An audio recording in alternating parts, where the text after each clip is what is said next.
Habari, je, umewahi kugunduliwa na ugonjwa wa Gilbert?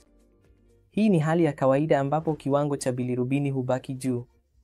Kawaida ni kati ya 1 na 3 au 3.5 na nyingi ni kwa sababu ya sehemu isiyo ya moja kwa moja. Yaani, ukiangalia ripoti yako ya LFT, bilirubini isiyo ya moja kwa moja itabaki juu na sehemu ya moja kwa moja itabaki chini sana au karibu na kawaida. Na vimeng'enya au viwango vya SGOT au SPT hubaki kawaida. Hivyo basi, huu ndio muundo wa kawaida wa ugonjwa wa Gilbert. Sasa hii ni nini hasa? Ni hali ya kurithi na itadumu maisha yako yote. Kila unapopima LFT yako, bilirubini hubaki juu. Je, unahitaji matibabu yoyote kwa hilo? Hapana, sababu ni kwamba haina madhara yoyote. Haimaanishi kwamba ini lako lina ugonjwa wowote. Kwa hivyo tunathibitishaje?